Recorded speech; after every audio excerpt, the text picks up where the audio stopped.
نحمده ونصلي على رسوله الكريم اما بعد فاعوذ بالله من الشيطان الرجيم بسم الله الرحمن الرحيم رب اشرح لي صدري ويسر لي امري واحلل عقدة من لساني يفقهوا قولي ان الذين آمنوا، بے شک وہ لوگ جو ایمان لائے، والذین ہادوا، اور وہ لوگ جو یہودی بن گئے، والصابئون والنصارى، اور صابی اور نصارى، من آمن باللہ والیوم الآخر، جو بھی اللہ پر ایمان لایا اور یوم آخرت پر، وعمل صالحا، اور اس نے اچھے عمل کیے، فلا خوف علیہم، تو ان پر کوئی خوف نہ ہوگا، ولا هم یحزنون، اور نہ وہ غمگین ہوں گے۔ سورۃ البقرہ کی آیت نمبر 62 میں یہی مضمون گزر چکا ہے۔ اشارہ کس بات کی طرف ہے کہ اللہ کے نزدیک محض کسی گروہ میں سے ہونا کامیابی کی ضمانت نہیں، جب تک کہ ایمان کے ساتھ عمل صالح نہ ہو، اچھے کام نہ ہو، اور جو ایسا کرے گا یعنی ایمان کے بعد کام کرے گا جو اللہ کو راضی کر دیں، ایسے لوگوں کے لیے پھر نہ کوئی خوف ہوگا اور نہ ہی وہ غمگین ہوں گے۔ لقد اخذنا میثاق بنی اسرائیل، اب آپ دیکھیے آیات کی تقسیم کو، پہلے یا اہل الکتاب کہہ کے پکارا گیا، اب بنی اسرائیل کی بات ہے، پھر آئندہ نصارہ کی بات ہوگی، یعنی آیت 71 میں بنی اسرائیل سے خطاب ہے، پھر 72 میں نصارہ کی بات آ رہی ہے۔ پہلے مجموعی خطاب ہے، پھر الگ الگ۔ ہم نے بنی اسرائیل سے پکا وعدہ لیا تھا، وَأَرْسَلْنَا إِلَيْهِمْ رُسُلًا، اور ہم نے ان کی طرف کئی رسول بھی بھیجے۔ کس بات کا وعدہ لیا تھا اللہ تعالیٰ نے؟ آپ جانتے ہیں کہ یہود سے اللہ نے حضرت موسیٰ علیہ السلام کے ذریعے ایمان اور اطاعت کا عہد لیا تھا، اور وہ کچھ دن تک اس پہ قائم بھی رہے، لیکن اس کے بعد ان میں بگاڑ شروع ہو گیا۔ اس بگاڑ کو دور کرنے کے لیے اللہ تعالیٰ نے اور انبیاء کو بھیجا، مصلحین کو بھیجا، جنہوں نے ان کو ان کا بھولا ہوا سبق یاد کرایا، لیکن اس کے باوجود ان کی گمراہی بڑھتی چلی گئی، حتیٰ کہ کلما جاءہم رسول، جب کبھی ان کے پاس کوئی رسول آیا، بما لا تہوی انفسہم، جو ان کے نفسوں کو پسند نہ آیا، یعنی وہ ایسی چیز لایا جو ان کے نفسوں کو پسند نہ آئی، تو اس کے لیے کیا کیا انہوں نے؟ فریقاً کذبوا، ایک فریق کو انہوں نے جھٹلا دیا، وفریقاً یقتلون، اور ایک گروہ کو وہ قتل کر دیتے تھے۔ بنی اسرائیل کے میثاق کی تفصیل پیچھے سورۃ البقرہ کے رکوع 10 میں مزید آپ پڑھ چکے ہیں، جس میں خالص اللہ کی عبادت اور والدین سے حسن سلوک اور رشتہ داروں، یتیموں، مسکینوں سے اچھا سلوک اور لوگوں سے بھلی بات کرنا، نماز قائم کرنا، زکوٰۃ دینا، یہ سب کچھ آپ اس کی تفصیل پیچھے جان چکے ہیں۔ اب یہ ہے کہ ان سب احکامات کے ماننے کی بجائے انہوں نے طریقہ کیا اختیار کیا کہ جو بات انہیں پسند نہ آئی یا ان کے نفسوں پہ گراں گزری، انہوں نے اس کا صرف انکار ہی نہیں کیا بلکہ اس پیغام کے لانے والے کو ہی ختم کرنا چاہا۔ دراصل ان کا دین اپنی خواہشات کی پیروی کا دین تھا، اللہ کی اطاعت والا دین نہ تھا۔ وہ کتاب میں سے ایسی باتیں تو لے لیتے تھے جو ان کی خواہشات کے مطابق ہوتی، اور جو باتیں اس کے خلاف جاتی اس کو قبول نہ کرتے، اس میں سرکشی کی راہ اختیار کرتے۔ اور پھر یہاں پر جو آتا ہے نا بما لا تہوی انفسہم، جو ان کے نفسوں کو پسند نہیں آیا، یعنی جو ان کی مرضی کے خلاف تھا، اس پر وہ بہت بپھرتے تھے۔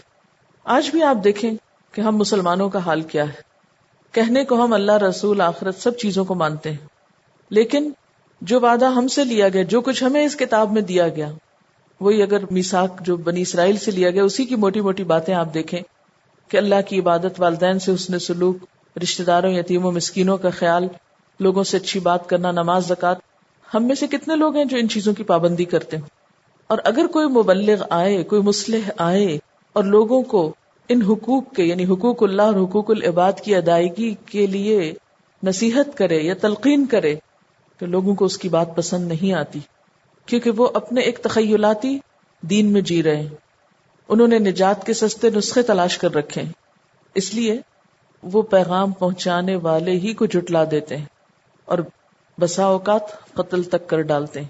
یہ سب کچھ آج ہمارے معاشرے میں نہیں ہو رہا؟ بعینہ ہی بنی اسرائیل والا قصہ دہرایا جا رہا ہے. اور یہ سب کچھ کر کے انہوں نے کیا سمجھا؟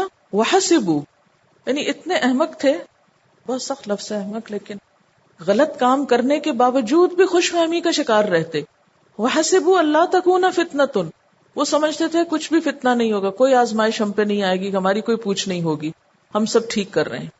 یعنی اپنی غلطیوں کو وہ غلطی ماننے کو تیار ہی نہ تھے. وحسبوا اللہ تکون فتنۃ، انہوں نے سمجھا کوئی فتنہ نہ ہوگا. فتنہ یہاں عذاب کے معنوں میں ہے. لہذا وہ اپنے کاموں میں اور شیر ہو گئے، اپنی غلطیوں میں اور آگے بڑھ گئے. فعموا، پھر وہ اندھے ہو گئے. کس سے؟ حق سے. وصموا، اور بہرے ہو گئے، یعنی حق سنتے ہی نہیں تھے. ثم تاب اللہ علیہم، پھر اللہ ان پہ مہربان ہوا. اور جو ہی اللہ تعالیٰ کی مہربانی ہوتی، ثم عموا، پھر اندھے ہو جاتے. وصموا، اور بہرے ہو گئے. کثیر منہم، ان میں سے بہت سے. واللہ بصیر بما یعملون، اور اللہ دیکھ رہا ہے جو کچھ وہ کرتے ہیں. کیونکہ انہوں نے یہ سمجھا ہوا تھا کہ ہم انبیاء کی اولاد ہیں، اللہ کے لاڈلے ہیں، لہٰذا جو چاہیں کریں، ہمیں کوئی نہیں پوچھ سکتا. ہم کیا سمجھتے ہیں؟ ہم کیا کہتے ہیں؟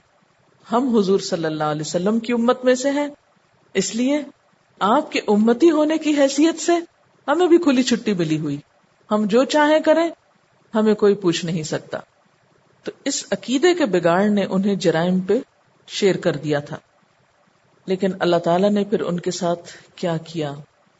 انہوں نے جب بہت فساد کیے تو اللہ تعالیٰ نے ان پر دوسری قومیں مسلط کی. سب سے پہلا حملہ ان پہ کس کا ہوا؟ بخت نصر کا. جب ان کی سرکشی حد کو پہنچ گئی تو 586 قبل مسیح 586 BC اس میں بخت نصر نے ان پہ حملہ کیا، یروشلم کو تباہ کر دیا، یعنی ان کے مقدس شہر کو برباد کر دیا. ان کو گرفتار کیا اور گرفتار کر کے عراق لے گیا تاکہ ان سے بگاڑ لے. اللہ تعالیٰ کی طرف سے بخت نصر کی شکل میں ایسے عذاب کا کوڑا برسا ان پر کہ جب جا کر انہیں احساس ہوا کہ یہ غلطی کر رہے ہیں اور اللہ ان سے ناراض ہے. کہا جاتا ہے کہ پھر ان کے دل نرم ہوئے اور انہوں نے کچھ توبہ کی. جب انہوں نے توبہ کی، ثم تاب اللہ علیہم، پھر اللہ بھی ان پر مہربان ہوا. پھر سائرس نے ان پہ حملہ کیا اور ان کے ملک پر قبضہ کر لیا. سائرس نے ان کو آزاد کرایا کیونکہ وہ خدا ترس بادشاہ تھا، اور پھر کچھ دن کے بعد ان کے اندر ویسا ہی بگاڑ آیا. اس کے بعد پھر ٹیٹس کا حملہ ہوا ان پر، ٹائٹس یا ٹیٹس. اس کے بعد انہوں نے پھر حضرت یحییٰ علیہ السلام کو قتل کیا اور پھر بہت سے غلط کام کیے، حتیٰ کہ حضرت عیسیٰ علیہ السلام کا جب دور آیا تو حضرت عیسیٰ علیہ السلام کو بھی قتل کرنے کی سازش کی انہوں نے. یعنی اس سے آپ اندازہ لگا سکتے ہیں نا، 586 BC میں ان کی شامت آئی تھی. اس کے بعد جب انہوں نے توبہ کی تو اللہ تعالیٰ نے ان کی نجات کا سامان کیا. جو ہی ان کو پھر کچھ آزادی ملی، پھر فساد شروع کر دیا. اور وہ فساد اپنے انتہا کو پہنچا کس شکل میں؟ حضرت یحییٰ علیہ السلام کے قتل کی شکل میں، اور پھر حضرت عیسیٰ علیہ السلام کے قتل کی سازشوں میں. پھر اللہ تعالیٰ نے 70 عیسوی میں ان پہ ٹائٹس کو مسلط کیا. حضرت عیسیٰ علیہ السلام کی دنیا سے جانے کے 70 سال بعد رومن امپائر ان پر حملہ آور ہوئی. تھوڑا سا یہاں ہنٹ اس لیے دے رہی ہوں کہ آپ کو یاد رہے کہ اللہ کی نافرمانیوں کی سزا میں یہ سب کچھ ہوا تھا. آج آپ دیکھیں کہ ہم مسلمانوں کا حال کیا ہے. یہ میں بار بار آپ کو پھر لے آتی ہوں، آج ہمارا حال کیا ہے یہ جاننا ضروری ہے یا نہیں ہے؟ یا خالی ترجمہ پڑھ لیں کافی ہے ہمارے لیے؟ وہ بنی اسرائیل کے ساتھ یہ سب ہوا تھا، ہمارے ساتھ تو کچھ بھی نہیں ہوا. لیکن آج ہم ان ساری مصیبتوں کو غیروں کی سازش کہہ کر اپنے آپ کو مطمئن کیے ہوئے ہیں اور اپنا حال بدلنے کو تیار نہیں. تو اللہ تعالیٰ بھی کسی قوم کا حال نہیں بدلتا جب تک کہ وہ خود نہیں بدلتے. آج مختلف جگہوں پر جو کچھ ہو رہا ہے، اور اب بھی آپ دیکھیں کہ چلے امت مسلمہ دنیا بھر میں پھیلی ہوئی ہے، مختلف جگہوں کے حالات ہم جانتے ہیں، پڑھتے ہیں، سنتے ہیں، اور ہم کیا سوچتے ہیں وہ ان کے ساتھ ہو رہا نا، ہم تو ٹھیک ہے. جس کے ساتھ نہیں ہو رہا اس کو کوئی احساس اور درد نہیں. اور آپ جانتے ہیں کہ ہر روز آنے والا دن پچھلے دن سے زیادہ ہی بدتر ہوتا چلا جا رہا ہے. اس کے باوجود ہمارے معاشرے میں کس قدر بے حسی ہے ہم کو ذرا بھی احساس کے توبہ استغفار کریں، یا اپنے گناہوں پہ نظر کریں، یا اپنی روٹین بدلیں. احساس تک بھی نہیں. جیسے علامہ اقبال نے کہا تھا نا کہ کارواں کے دل سے احساس زیاں جاتا رہا. کبھی کہتے ہیں یہ فلاں کی سازش ہے، کبھی کہتے ہیں یہ فلاں کی سازش ہے، فلاں ایسا کر رہا ہے، فلاں ایسا کر رہا ہے. بھئی ان کو آپ ہی کے خلاف سازشوں کی مہلت کیوں ملی ہوئی ہے؟ یہ کیوں نہیں سوچتے آپ؟ ہوگی، ضرور ہوگی. جب آپ کمزور ہوتے ہیں تو آپ کے دشمن کو موقع مل جاتا ہے سازشوں کا، لیکن یہ بھی تو سوچیں کہ کیوں آخر موقع مل رہا ہے. ایک وہ وقت تھا کہ جب مسلمان بھی جنگ احد کے بعد احزاب کے درمیانی عرصے میں بہت سخت دباؤ کا شکار تھے، لیکن اللہ تعالیٰ نے ان کے دشمنوں کی ہر سازش کو توڑ دیا. جب پورے قبائل متحد ہو کر حملہ آور ہوئے احزاب میں، تو کس طرح اللہ تعالیٰ نے اپنی غیبی مدد بھیجی اور سب کا صفایا کر دیا. سب واپس بھاگ گئے اور پھر ان کی ہمت نہ ہوئی دوبارہ یوں پلٹنے کی. لیکن ہمارے ساتھ یہ سب کیوں نہیں ہوتا؟ یعنی جتنی بھی تکلیفیں اور مصیبتیں اور سب کچھ ہم دیکھتے ہیں اور بڑے بڑے تجزیہ نگار تجزیے کرتے ہیں، تبصرے ہوتے ہیں، اخباروں میں کالم بھرے ہوئے ہیں تبصروں کے، کوئی یہ نہیں کہتا کہ یہ خدا کا عذاب بھی ہو سکتا ہے ہم پہ، اور ہم استغفار کریں اور اپنے اعمال کو بدلیں. جس طرح وہ سیلف ڈسپشن کا شکار تھے، دھوکے کا شکار تھے، جھوٹی آرزوؤں میں جی رہے تھے، اسی طرح ہم بھی اس دھوکے کا شکار ہیں. یعنی اللہ تعالیٰ نے عین ان ایمرجنسی کے حالات اور ادوار میں بھی سارے معاشرتی احکامات بھیج دیے. یتیموں کے ساتھ اس نے سلوک، عورتوں کے ساتھ وراثت، سب کچھ آ رہا ہے. ساری میجر پارٹ جو قوانین کا ہے وہ اس دور کا ہے. لیکن آج ہم سوچتے ہیں پتہ نہیں حالات کیسے ہوں، کیا بنے ملک کا، ہمارا کیا بنے، تو اتنی محنت کی کیا ضرورت ہے. اتنی بے حسی ہے نا کہ لوگوں میں ذمہ داری کا احساس ہی نہیں. وہ سمجھتے ہیں یہ ہمارا نہیں کام، یہ علماء حضرات کا ہے، مولوی حضرات کا ہے، وہ کریں، مسجدوں میں کریں، یہ ہمیں کیوں کچھ کہتے ہیں، ہمیں کیوں بتانے آئے. یہ کہتے ہیں کہ جب رشیا نے حملہ کیا تھا افغانستان پر، تو اس وقت بہت سے لوگ مائگریٹ کر کے تو سرحدی علاقوں کی طرف آئے. تو ان کی کسی سے بات ہوئی تو وہ کہتے ہیں کہ ایک ان پڑھ عورت کا خیال یہ تھا کہ یہ ہم پر اللہ کا عذاب آیا ہے کہ ہمارے کابل کے اندر اللہ کی بہت سی نافرمانیاں ہو رہی تھی. لیکن کچھ اور پڑھے لکھے لوگوں سے ملاقات ہوئی تو انہیں پریشانی اس بات کی تھی کہ اب ہمیں پاکستان میں آ کر اسکرٹ کی بجائے پاجامہ یا شلوار پہننی پڑے گی. آج ہمارے اندر ایسی بے حسی ہو گئی ہے کہ جو شخص غلط کام نہیں کرتا اس کو الٹا بے وقوف سمجھ لیا جاتا ہے. اب ذرا اس آیت کو دوبارہ دیکھیے نا. ایکچولی ان کو ریلیٹ کرنا بہت ضروری ہے، ورنہ تو پھر یہ پڑھنے کا فائدہ کچھ نہیں. میں ذرا سا اس کو صرف سمپل ریڈنگ کروں گی اس کی. ہم نے بنی اسرائیل سے پختہ عہد لیا اور ان کی طرف بہت سے رسول بھیجے، مگر جب کبھی ان کے پاس کوئی رسول ان کی خواہشات نفس کے خلاف کچھ لے کر آیا تو کسی کو انہوں نے جھٹلایا، کسی کو قتل کر دیا، اور اپنے نزدیک یہ سمجھے کہ کوئی فتنہ رونما نہ ہوگا، یعنی ان کی ان حرکتوں کا کوئی برا نتیجہ نہیں آئے گا، اس لیے اندھے اور بہرے بن گئے. پھر اللہ نے انہیں معاف کیا تو ان میں سے اکثر لوگ اور زیادہ اندھے اور بہرے بنتے چلے گئے. اللہ ان کی یہ سب حرکات دیکھ رہا ہے. اب قرآن پاک ہسٹوریکل فیکٹس اور واقعات کو بیچ میں نہیں لاتا کہ وہ پھر ان کے اوپر فلاں نے حملہ کر دیا اور ایسا ہوا. یہ سب ہمارے لیے چھوڑتا کہ ہم غور و فکر کریں. لیکن یہ جو نا پھر اندھے بہرے بن گئے، پھر اللہ مہربان ہوئے، پھر اندھے بہرے بن گئے، اس کا مطلب یہ ہے کہ ان کے اوپر عذاب آیا، پھر انہوں نے توبہ کی تو اللہ نے توبہ قبول کی، لیکن پھر وہی بگاڑ شروع ہو گیا، پھر اندھے بہرے بن گئے، اور اکثر ان میں سے ایسے ہی بنے ہوئے ہیں. اب یہود کے بعد نصارہ کی بات. لقد کفر الذین قالوا ان اللہ هو المسیح ابن مریم، البتہ تحقیق کفر کیا ان لوگوں نے جنہوں نے کہا کہ بے شک اللہ وہ مسیح ابن مریم ہے. وقال المسیح، حالانکہ مسیح علیہ السلام نے تو کہا تھا یا بنی اسرائیل، اے بنی اسرائیل، اعبدوا اللہ ربی و ربکم، عبادت کرو اللہ کی جو میرا رب بھی ہے اور تمہارا رب بھی. پیچھے بھی آپ آیت 17 میں پڑھ چکے ہیں.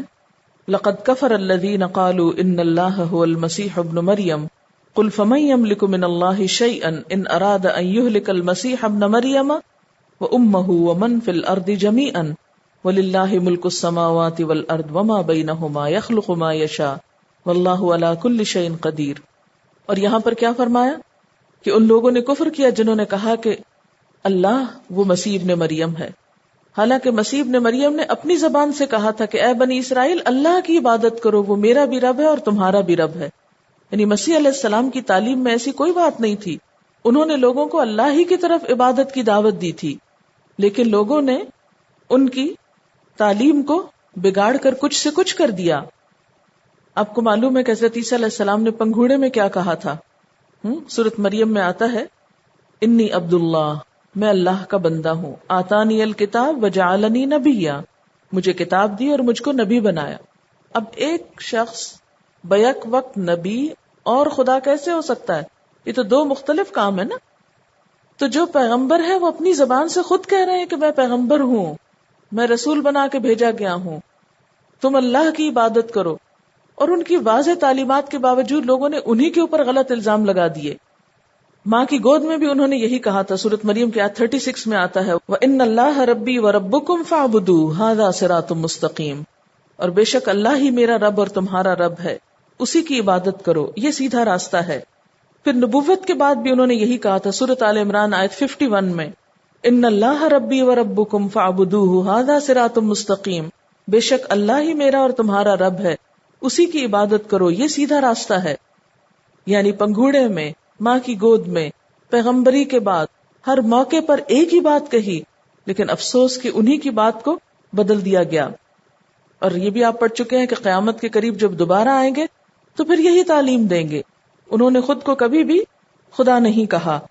پھر اللہ تعالیٰ فرماتے ہیں انہ من یشرک باللہ، بے شک بات یہ ہے کہ جو بھی اللہ کے ساتھ شرک کرے گا وہ جان رکھے فقد حرم اللہ علیہ الجنہ، اللہ نے اس پر جنت حرام کر دی، ومأواہ النار، اور اس کا ٹھکانہ آگ ہے. یہ بات صریحاً شرک ہے کہ مسیح علیہ السلام خدا ہیں یا خدا کے بیٹے ہیں، اور اس بات کا یا اس عقیدے کا بہت برا انجام ہے. جو اللہ کے ساتھ کسی کو بھی شریک ٹھہرائے، کسی پیغمبر کو خدا بتائے، فقد حرم اللہ علیہ الجنہ، اللہ نے اس پہ جنت حرام کر دی، ومأواہ النار، اس کا ٹھکانہ آگ ہے، وما للظالمین من انصار، اور ظالموں کے لیے کوئی مددگار نہ ہوگا، وہاں کوئی کسی کے کام نہ آئے گا. ان کا شرک کیا تھا؟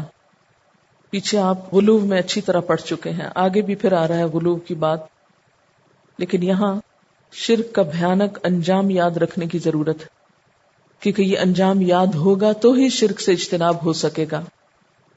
پھر دوبارہ ان کے عقیدے کے اوپر تنقید کی. لقد کفر الذین قالوا ان اللہ ثالث ثلاثہ، البتہ تحقیق کفر کیا ان لوگوں نے جنہوں نے کہا کہ بے شک اللہ تین کا تیسرا ہے، تین میں سے ایک ہے.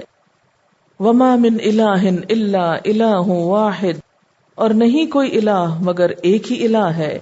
الہ تو بس ایک ہی ہے، لیکن انہوں نے ایک کے تین بنا دیے. یاد رکھیے عقیدہ تثلیث، ٹرینٹی، 4 صدی عیسوی کی ایجاد ہے، اور اس عقیدے میں بھی اختلاف ہے. بعض کے ہاں تین کون ہیں؟ باپ، بیٹا، روح القدس، اور بعض کے نزدیک باپ، بیٹا اور ماں، یعنی حضرت مریم بھی اس میں شامل ہے. اللہ تعالیٰ فرماتے ہیں وَمَا مِنْ إِلَٰهٍ إِلَّا إِلَٰهٌ وَاحِدٌ، کوئی الہ نہیں مگر ایک ہی الہ ہے.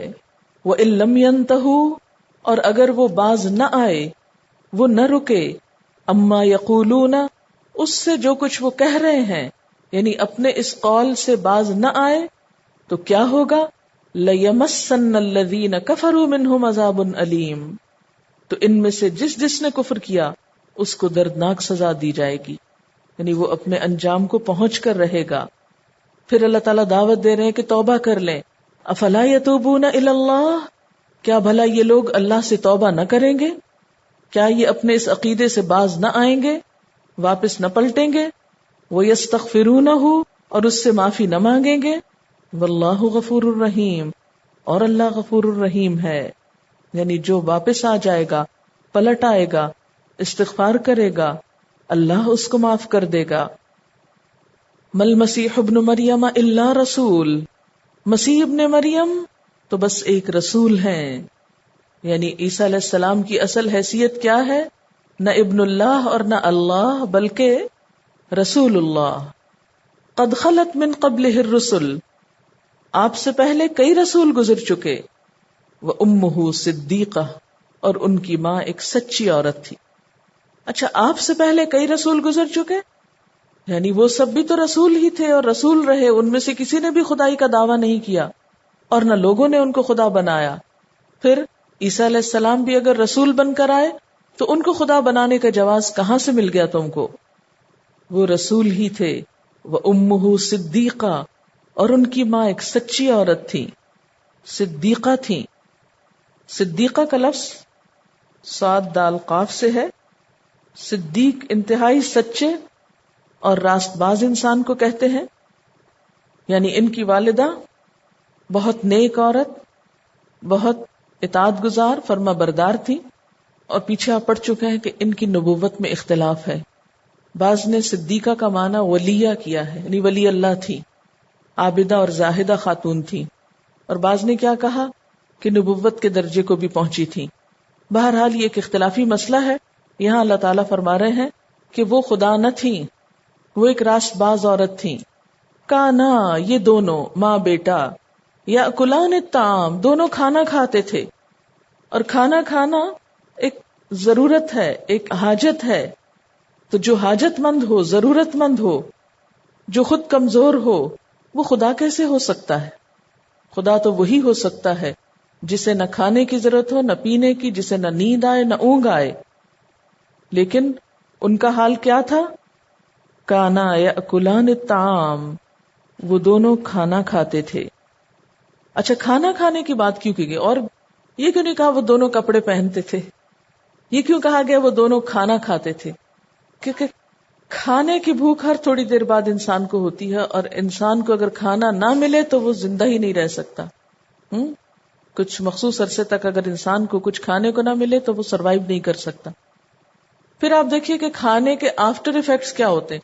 نہ کھانے کے آفٹر ایفیکٹس کیا ہیں اور کھانے کے کیا ہیں. کھانے کے بعد آپ دیکھیں کہ وہ صرف کھانا ہی تو نہیں، کھانے کے بعد پھر وہ معدے میں جاتا ہے، گلتا سڑتا ہے، نجاست بن جاتا ہے. تو اللہ تعالیٰ تو پاک ہے، جبکہ کھانا کھانے والے پاک رہ ہی نہیں سکتے. ان کو تو بار بار پاکی کی ضرورت ہوتی. کھانے کے بعد نیند آتی ہے، کھانے کے بعد پھر بہت سی چیزیں نجاست میں تبدیل ہوتی ہیں، ان کا جسم سے اخراج ضروری ہوتا ہے. ان کے اخراج کے ساتھ آپ پاک نہیں رہتے، آپ کو پھر پاک ہونے کی ضرورت ہوتی ہے. تو اس لیے یہ جو دو لفظ ہے نا، کانا یاکلان الطعام، یہ بہت غور طلب ہے.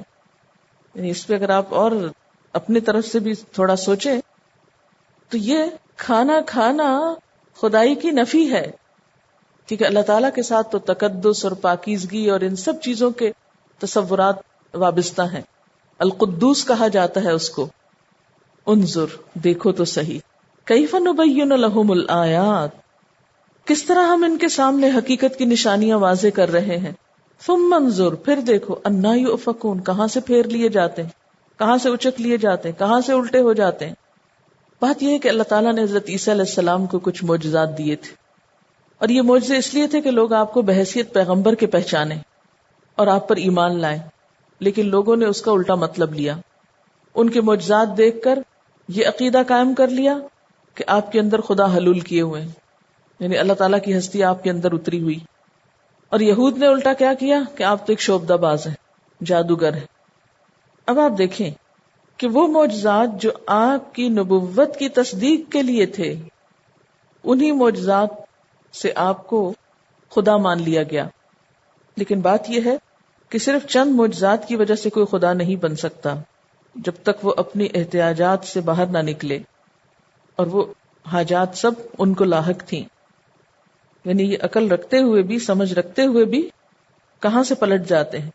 قل اتعبدون من دون اللہ ما لا یملک لکم ضرا ولا نفعا، کہہ دیجئے کہ کیا تم اللہ کو چھوڑ کر ان ہستیوں کی عبادت کرتے ہو جو تمہارے لیے کسی نفع نقصان کی مالک نہیں. یعنی معبود وہ ہوتا ہے جو دوسروں کے نفع نقصان کا مالک ہو. لیکن حضرت مریم اور حضرت عیسیٰ علیہ السلام دوسروں کے نفع نقصان کے مالک نہیں تھے. اگر وہ ایسا ہوتے تو سب سے پہلے اپنے کو نقصان سے بچاتے.